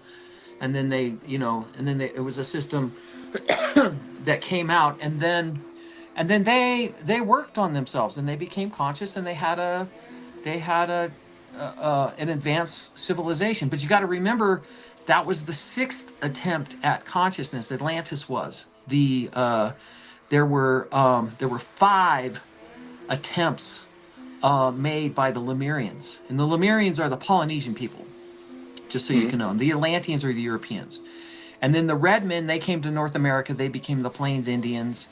The Anunnaki, they went to ancient Sumeria. They're the Iraqi people. There were also the Pleiadians that were here. They were in South America. The Lyrans were in where Egypt was, but also in Death Valley. I'm going to go through this really quick. The Orions were in the Caucasus Mountains. The Syrians were, their base is kind of out in the Atlantic Ocean off the coast of Norway, but they worked with, the Norse, the British, the Spaniards, even down to the Mali people the Dogon tribe and people, and they know of Sirius A, B, and C, and the Europeans are going like, well, we only know of, you know, Sirius A. What's this Sirius B thing? And then they discovered it. And it's like, okay, how did you guys know that? And it's like, well, the Syrians told us. Hello, you know. So we've gotten a lot of help. We've gotten a lot of help. And the ancient Lemurians are the Polynesian people, and so the thing to know is our planet became the receptor of these laggard souls, these souls that are addicted to destruction. And they've been a pain in the ass, frankly. And, but here's the good news. There was a timeline. And it's like, if you don't rehabilitate yourself, if you don't work on yourself and get out of this destructive mode and work on yourself, you're going to get recycled. And the end of that cycle was December 21st, 2012. And that was the notice that the laggard souls were given that said, look, if you're incarnating, you can live out your incarnation, but there will not be another laggard soul that will incarnate again. And then they've been just essentially dying off through attrition. And last year we were down to the last two laggard souls. And March of this year, the last laggard soul expired. And that's really exciting. I know I'm getting really woo-woo here, but what that means is all of the stargates and all of the connections were shut down because we couldn't allow these laggard souls to get off the planet, okay? Now that there are no more laggard souls incarnating, these stargates can start to open up. And I don't know if stargate's the proper term, but it's a multi-dimensional connection via the Rainbow Bridge out into other worlds. So if you ever saw the movie Thor, Ragnarok, you know, they get Heimdall. Remember Heimdall's the black guy with the glowy eyes, and he's got the big sword, and he opens up the Bifrost Bridge, which is the Rainbow Bridge, which is also the Rainbow Serpent that dives through all of the spaces across the galaxy, and they can go into the 9 realms. Those 9 realms are all of the planets in the Orion star system. So the Orions are the gatekeepers. So the good I have another news, the good news question is we're at the end. We're at the end of the scenario, and so we're waiting to see what's going to happen next. Okay, I have another quick question for you. So you've brought up the Bible a few times, and Moses and the Old Testament and Yeshua. Do you where do you plot yourself on the map of Abrahamic traditions? I was going to ask if you're a Christian, but it seems like you're that wouldn't be the best term. I'm a everythingian. Everythingian, okay. I'm an everythingian. So okay. I am here. You ready for this? I'm ready. And I've got a song on this too, if you want to hear it. Okay. I'm a Christed, galactic, interdimensional, indigio, wicca, hinda, sika, sufa, buju. Got it. And there's a song about this. There is. I'm a Christed, galactic, interdimensional, indigio, wicca, hinda, sika, sufa, buju. That's what I think MoJoE am. likes this song. How cute are you? Yeah, so every tradition has value. Every tradition has value. And there is no wrong and right. And there is no my God and your God. There's only God. There's only consciousness. And so that's how it goes. Now, I can tell you that these laggard souls, they migrated from Atlantis over to Egypt, and then they went across the Mediterranean and set up shop in Rome. But they have, like I said, they've manipulated the Bible as a tool to control and oppress the people. Now, the good news is when Palestine was getting attacked by the Assyrians and later conquered by the Persians, there was a group that took the writings and they got them down into Ethiopia. And that's the Nag Hammadi writings. Mm-hmm. And we have access to those right now. So that's the Book of Enoch, the Book of Thomas, the Book of Philip. Yeah, it's like the Gnostic. Yeah, it's great. Writings. It's really good. Yeah. It's really good, yeah. And if you read the creation myth, that's there, it talks about essentially dark matter. And dark matter is the feminine field of everything. and then she coalesced herself and became conscious, and that's called the Sophia. And then the Sophia created the demiurge, and we pretty much think that the demiurge is posing as the capital God. You're going to have to Right. read into that in your own way. And then there's also then there's something called the Archon, and the Archon is it's like a dark matter filament of I would call it you know, if you're aware of the mycelium network that we see in nature, if there's a dark matter version of that, that's the Archon. And then I had an experience where I was able to get face to face with the Archon, and boy, gnarly. it did, because see, the thing about it is the Archon is hidden and it doesn't like to be seen. And I was face to face with it, and I was like, dude, I see you. And it's like, holy cow, these humans are able to see us, so the gig is up. So the gig is definitely up. And so that's happening. Oh darn. Okay. I kind of had a picture of it. Did you guys ever see that movie Kryptonite? Kryptonite? I have not. It was a television series, and then they had this big dark matter consciousness that would snare and entangle planets, and then like hold them in stasis, and they were just stuck, and they couldn't move or do anything. And so it's like that. So I always thought that the Archon was the evil force behind, you know, all the other stuff, but it's not. There's even worse stuff behind the Archon. So isn't that what the legends of? Oh shoot! Legend of. Oh, what I was gonna say is, isn't that what they would consider the legends of, like what vampires would be? Would be the archons? Yeah, vampires. That's you know, we know. I don't know about the blood sucking thing, but we know there is a group that lives in there's several different species that live in the earth, and we know this from the Hindu people acknowledge those spirits, and they're mostly female, and they're black, and they are depicted in there's a picture of that at our ashram, and and you're like, what the heck were you guys doing? But they were able to connect with these beings inside the earth, and then that's why they're very sensitive to sunlight, and they can only come out at night. But in terms of an actual like vampire, I think the jury's out on that one. I think they would be the opposite of an empath. They're like a psychic feeding person. They're Yeah, I mean, they're definitely unconscious or conscious. Yeah, there's beings that, you know, there's parasitic beings, you know, that suck energy, and then there's others, you know, that contribute. But I think this would be like a parasitic being. But you know, I've never seen a vampire. I don't know anybody else that's seen a vampire.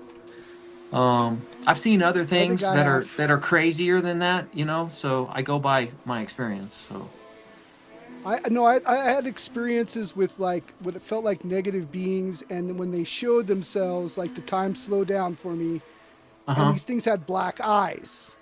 Yeah. And they had a very negative, like they jerky movements, like they were very much looked alive. They weren't like the traditional, like, you know, fictitious idea of it. But the thought in my head was, if there's someone like myself that is sensitive to emotions and energies and at different things trying to feed off me, there must be something out there that is the opposite of that, there's something there is, and there are beings that live inside the earth, and they're dark matter beings. So you got to remember, we talked about dark matter is 80% of the stuff of the cosmos, and then it naturally expresses itself up through each celestial body. As it expresses itself up through Mother Gaia, it combines itself with Mother Gaia's energy, and then her energy and dark matter is combined to create something exotic matter, and that is what magic is. And if you Yes. can flow, Yes. if you can flow exotic matter through your vision, you will make it real. And that is why we are taught to fear the underworld, to fear the planet. And at the same time, remember we talked about these Atlanteans, though they were messing with humans and they genetically modified them. They took the ancient Lemurians who had the light codes and the ancient Sumerians, which were they had the reptilian codes, and they combined them and created the genetically modified human being called the Atom. Now, Adam's first wife, Lilith, she didn't like this stuff, and she just show up and she just dark matter it. And she would just undo everything. And then the laggard souls, which were the Atlanteans, would go like, oh, that Lilith, we got to do something about her. So they stripped her out of our memory. They genetically modified us, stripped our DNA from 13 strands down to 2 strands, and then created what we know as the human race, which is a docile kind of a slave race that we can be easily manipulated and energetically fed off of. But a lot of those experiments that they were doing, like the horseman, the fishman, the birdman, all of that stuff. The dog man. Yeah, those are all Atlantean experiments that they tried out, that they they let go. So did that answer your question, funny. MoJoE? I'm not sure if I'm getting that. Well, what I was going to say is we had a conversation earlier where I had mentioned this alchemal or esoteric idea of modern archetypes, right? Which were the psychopath, right? And the archons usually, when they ascend in their dark ways or the way they are, they become archons or the dark magicians. And then there's the schizos, the chosen ones, and then the normies are basically the order of the matrix. They're the masses of unawakened, right? Yeah.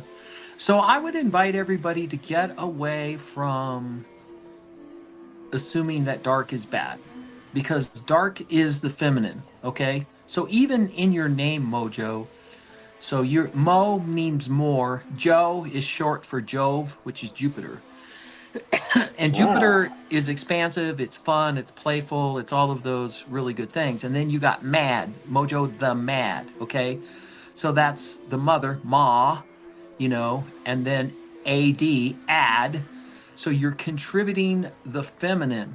That's what mad means. That's why she's perceived as insane, that sort of thing, right? So you are an expression of the mother, and the dark matter is feminine, okay? And then starlight, white light, is masculine, okay? So when Yeshua went trekking east into the Himalayas, he was able to connect with a huge crystalline structure called a Meru pillar. And when you commune with it, you take on your light body. Then he brought that back, and he had the crystalline energy. Mary Magdalene could channel dark matter up through him. And together, it was like the engine room of the Starship Enterprise, where you got the dilithium crystals and you throw an antimatter through it, right? And so Yeshua was the dilithium crystal, and Mary Magdalene was the antimatter, and then they explode into light, and he showed her. It's like, hey, I'm permanently taking on my light body, so be sensitive. Don't come over and touch me, because I may zap you. And then in that state of being, they were also able to birth 4 fully illuminated Christed children. And that is the bloodline, the lineage, the San Graal, and that is what we know as the Holy Grail. And that's a whole other story that you don't have time to hear. But so anyway, my name was given to me. All of this information, I mean, it takes, like, if you come up for retreat, all of this information it takes me 3 days to tell you, all of this stuff. And all of this stuff it's stuff I've read. It's in ancient writings. It's in channelings. It's in talking to indigenous elders and spiritual leaders. And it's my own memory. And what I've done is I've taken everything and pieced everything together into one body of work, which is the grand story. And once I get some help, I'll figure out a way to make an epic book on it. It'll be like It'll be like a Lord of the Rings, but you know, all that is in totality. So what happens is when you invite the divine feminine to come forward and she flows dark matter into the space, she can undo many different things. And if you're trying to control humanity, and if you're trying to manipulate them, then dark matter's a good thing. You can undo things, but you got to use it, you know, wisely. You don't want to overdo it, but you want to do it wisely. And then you can heal. You can do all kinds of amazing stuff.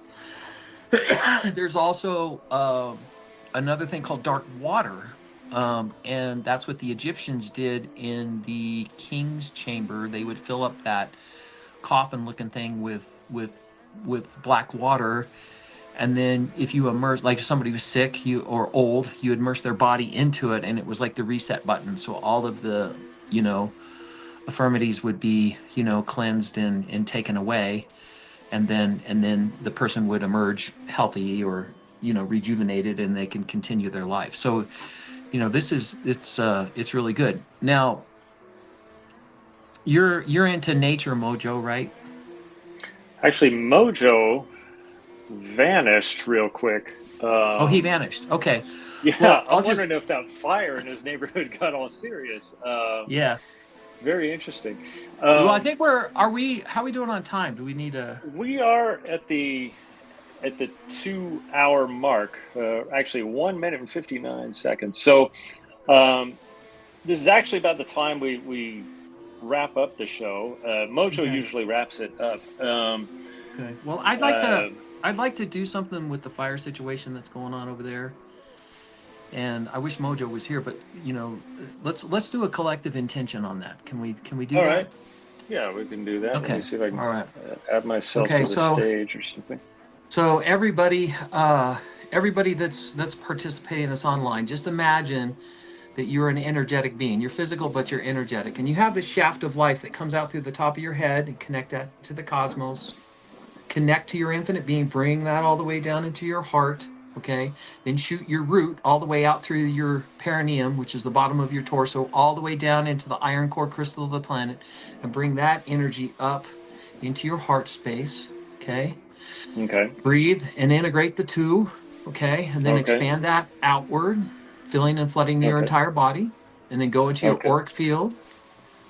Then get as big as your room, your house, your neighborhood, your state or province. Get as big as your country, get as big as the entire Earth, and then move into the galaxy, and then finally the entire universe. So anything attached to, in, on, or around your body, energy, space, and consciousness that doesn't belong to you, we're going to just eliminate all that, okay? Okay. Any psychic cords that you got connected to other things that's creating confusion, we're going to cut all those psychic cords, bring them back so that you're perfect, whole, and complete, okay? And then we have a system of geometry that's spinning to the right, spinning to the left. That's all activated, and that's all aligned. Okay. Now remember that we are, you know, when you see humans, we're in iconography on ancient frescoes and things like that. We represent water and we represent emotion. So know that you're 75% water. So we are going to pull in the water spirit right now. I'm going to sing a little song. Maniwa kan wachoni elo, maniwa kan wachoni elo, maniwa kan wachoni elo, hey ya hey oh. Sacred water, water of life, sacred water, water of life. Maniwa kan wachoni elo, maniwa kan wachoni elo, maniwa kan wachoni elo, hey ya hey oh. So now collectively, all working together, just imagine that we're holding energetic hands and we're pulling the water from the Pacific Ocean and we're pulling it up into the atmosphere and we're flowing it across Washington State into Eastern Washington, into Spokane, and we are inviting all of those little water droplets to connect to the little particles of smoke that's there. It's like cloud seeding. And so each one of those little particles of water, just imagine them growing and getting bigger and bigger, and all of that humidity and moisture is contributing to that. And now we are inviting all of that water to fall down all over Washington, and you can smell the water. You can smell, when rain happens, just smell that smell of water, and you can just hear how the flames are just being extinguished. You can hear the little sizzling sounds when water turns to gas, and then it's just flowing down and down and down and down and creating peace and harmony, safety and balance. And so it is. Good job. Excellent. Okay. Excellent. Okay. Well, at this part of the show, at the end of the show, we do a few plugs. There's generally some plug music we play. If we can have the plug music. Actually, I don't know if I can find the plug music. Oh, here it is. Here's our plug music. So while this music is playing, we'd like to plug a little bit about ourselves. If you would like to check out MoJoE the Mad's great music, he has a great AI music channel at suno.com. Check out his music. You can also find MoJoE the Mad at Drama Llama Ding Dongs, a previous band he was in. If you would like to find me and what I'm up to, I'm at Dr.Clutch.substack.com. I would also like to plug the Catalina water ski race that happened earlier today. It was pretty awesome. It was from Long Beach to Catalina and back. I didn't participate. I was just there to watch. It was crazy early in the morning. And I'd like to plug Wonder Bob. Wonder Bob is on YouTube. Where else can people find you, Wonder Bob? You can find me on Facebook and on Instagram. And if you just, it's okay if you just want to call me directly. I'll give you my number. It's 719-937-3052. 719-937-3052. And make sure you send a text so I can tell you're not a sales call. And if you'd like to come up and do a retreat at the Mystic Mountain Retreat House, you could do that. And if you would like to do a little personal work online, we can do that. And I'm here in service to help and assist in any way. And I just like to thank you, Dr. Clutch and MoJoE, for having me on. And I just I know MoJoE's off right now, but hopefully he's okay. He did such a great job with the the graphics and the music. Yeah. And, I'm watching my art come off the page and move around, and I'm going like, pretty awesome. This is really cool. I got to learn how to do this. So it's pretty sweet. So that was really fun, and it's an honor to meet you, Dr. Clutch. But I just want you to know that for everybody, I just want you to know that the entire universe loves you unconditionally, that it's doing everything in its power to contribute to you and make your lives successful. And all you have to do is just set your intention and just receive and know, that I love you, Dr. Clutch loves you, MoJoE loves you, and we want the best for you. And there's really good things that are ahead for all of us. So blessings, blessings, blessings. I hope. Awesome. Thank you very much, everybody. And this has been another episode of the Of Dark Matters podcast. And with that, I will take us out with our outro. If I can get the outro to play. Let's see if I can. Sometimes I can, sometimes I can't. Let's see. This might not work.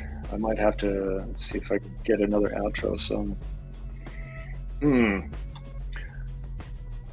I don't know how else to cut this off. Well, what we'll do is you're gonna make me get my guitar out. I won't make you get the guitar out. I'm gonna have to have we'll just sort of exit it, and I'm sure it'll do what it must. Wonder Bob, it's been a pleasure, and we will have you back on the show soon sometime. Okay, everyone. Thank you. Thank you once again for listening to the Of Dark Matters podcast. Out.